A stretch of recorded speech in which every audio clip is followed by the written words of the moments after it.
Assalamualaikum warahmatullahi wabarakatuh. Perkenalkan, nama saya Resi Suhendri, NPM 20010818 dari jurusan Tadris Biologi kelas A, Institut Agama Islam Negeri Metro. Pada kesempatan kali ini, saya akan mempresentasikan material tentang penyimpangan tauhid untuk memenuhi tugas mata kuliah Tauhid dan Ilmu Kalam, yang dimana diampu oleh Ibu Siti Fatimah, MPD.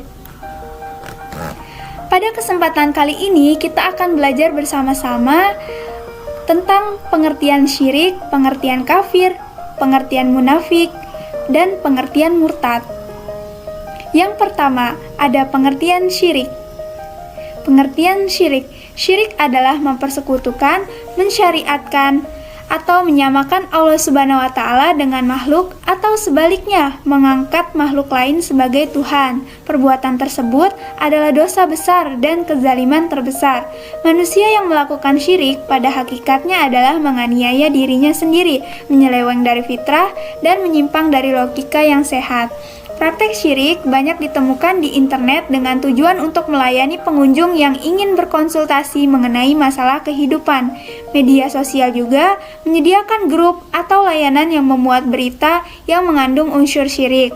Pengguna media sosial harus selektif memilih berita yang disajikan sehingga tidak masuk dalam praktek syirik. Menurut Salih bin Fauzan bin Abdullah Al-Fauzan membagi syirik ke dalam dua kategori, yaitu yang pertama syirik besar. Syirik besar merupakan suatu dosa yang dapat mengeluarkan pelakunya dari agama Islam dan menjadikannya kekal di dalam neraka jika ia meninggal dunia dan belum bertaubat daripadanya.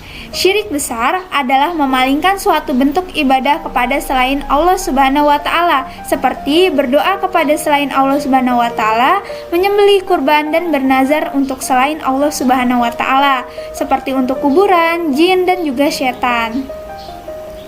Adapun menurut Mustafa Murad, syirik besar lainnya ialah sebagai berikut. Yang pertama, syirik tho'a'ah dan aba, ketaatan dan mengikuti, seperti syiriknya orang-orang Yahudi dan Nasrani. Kemudian syirik istihlal muharramat, atau penghalalan sesuatu yang diharamkan. Kemudian ada syirik iradah, atau berpaling dari agama Allah Subhanahu wa Ta'ala. Kemudian ada syirik iradah, kemudian syirik istikbar atau takabur ataupun sombong, kemudian syirik istiza dan tanakus terhadap agama Allah Subhanahu wa Ta'ala. Misalnya mengolok-olok, mempermainkan, mencela, menganggap ada kekurangan dan aib pada agama Allah Subhanahu wa Ta'ala. Yang terakhir, syirik zuhud atau pengingkaran dan pembangkangan. Yang kedua, ada syirik kecil. Syirik kecil ialah perbuatan yang dapat mengurangi nilai ketauhidan seseorang, akan tetapi pelakunya tidak dikeluarkan dari agama. Syirik kecil merupakan sarana yang akan mengantarkan kepada syirik besar. Pelaku syirik ini akan mendapatkan siksaan, namun tidak kekal di dalam neraka, sebagaimana kekalnya orang-orang kafir. Syirik kecil dapat berubah menjadi syirik besar, tergantung dengan apa yang ada di dalam hati pelaku.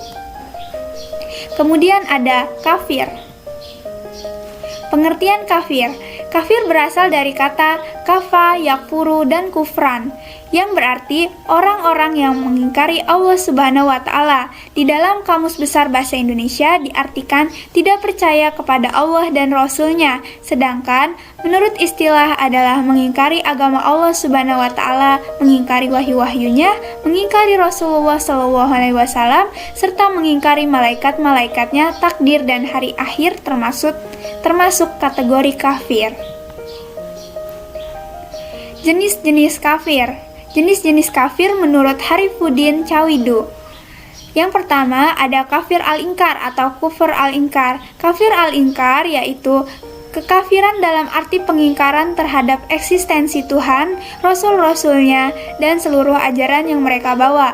Jadi, ditinjau dari sudut akidah, orang kafir jenis ini tidak percaya sama sekali akan adanya Tuhan sebagai pencipta, pemelihara, dan pengatur alam ini. Yang kedua ada kafir al-juhud. Kafir al-juhud sebenarnya tidak jauh berbeda dengan kafir al-inkar. Istilah kafir al-juhud diambil dari term juhud yang terdapat dalam Al-Quran. Kafir al-juhud adalah mengakui dengan hati kebenaran Rasul dan ajaran-ajaran yang dibawanya, tetapi mengingkari dengan lidah. Yang ketiga ada kafir al-nifaq. Kafir al-nifaq dapat dianggap sebagai kebalikan dari kafir al-juhud. Kalau kafir al-juhud berarti mengetahui atau meyakini dengan hati tetapi ingkar dengan lidah, maka kafir al-nifaq mengandung arti pengakuan dengan lidah tetapi pengingkaran dengan hati. Oleh Al-Raghib, nifaq diartikan dengan masuk ke dalam syara atau agama dari satu pintu dan keluar dari pintu yang lain. Yang keempat ada kafir al-syirk. Syirk dalam arti mempersekutukan Tuhan dengan menjadikan sesuatu selain dirinya sebagai sembahan, objek pemujaan, atau tempat menggantungkan harapan dan dambaan termasuk ke dalam kategori kafir. Kemudian yang kelima ada kafir al-nikmah atau kafir nikmat, yaitu penyalahgunaan nikmat yang diperoleh penempatannya bukan pada tempatnya dan penggunaannya bukan pada hal-hal yang dikehendaki dan diridhoi oleh pemberi nikmat. Kemudian ada munafik. Pengertian munafik. Munafik adalah sifat yang sangat dibenci oleh Allah Subhanahu wa taala, lain di mulut, lain di hati. Inilah istilah yang tepat untuk menggambarkan seseorang yang munafik. Munafik atau nifak adalah perbuatan di mana seseorang hanya akan menampakkan sisi baiknya saja dibanding sisi buruk. Nah, munafik ini memiliki ciri-ciri yang tercantum dalam Al-Quran. Yang pertama, ingkar janji. Yang kedua, dusta. Yang ketiga, khianat. Yang keempat, malas beribadah. Yang kelima, bersumpah palsu. Dan yang keenam adalah riya. Jenis-jenis nifak atau munafik. Yang pertama ada nifak i'tikadi atau keyakinan. Nifak i'tikadi yaitu nifak yang besar, di mana pelakunya menampakkan keislaman tetapi menyembunyikan kekufuran. Jenis nifak ini menjadikan keluar dari agama dan pelakunya berada di dalam kerang neraka.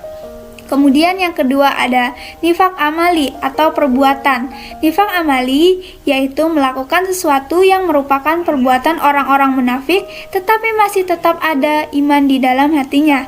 Nifak jenis ini tidak mengeluarkan dari agama tetapi merupakan wasilah ataupun perantara kepada yang demikian.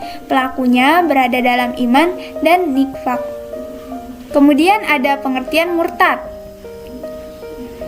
Pengertian murtad atau ridah menurut Wahbah al-Zuhaili yang dikutip oleh Hasan Saleh adalah keluar dari Islam menjadi kafir sesudah beriman, baik dengan niat, ucapan, atau perbuatan yang menyebabkan seseorang dikategorikan kafir. Menurut istilah, murtad adalah kembalinya seseorang muslim yang berakal dan balik untuk memilih keyakinan agama lain atas dasar pilihannya bukan atas paksaan. Kemudian ada macam-macam rida atau murtad.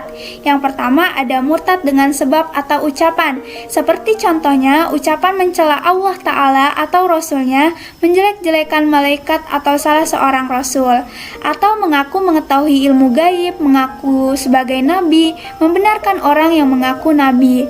Kemudian yang kedua ada murtad dengan sebab perbuatan. Seperti contohnya melakukan sujud kepada patung, pohon, batu, atau kuburan dan menyembelih hewan untuk dipersembahkan kepadanya. Kemudian yang ketiga ada murtad dengan sebab keyakinan, seperti contohnya meyakini Allah memiliki sekutu, meyakini khamar, zina, dan riba sebagai sesuatu yang halal.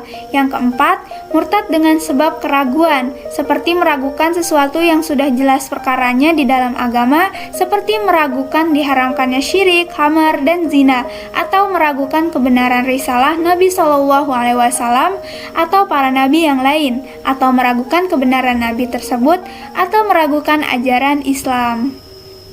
Cukup sekian presentasi yang dapat saya sampaikan. Apabila terdapat banyak kesalahan, saya mohon maaf yang sebesar-besarnya. Kepada Allah saya mohon ampun. Saya akhiri, wabillahi taufiq wal hidayah. Wassalamualaikum warahmatullahi wabarakatuh.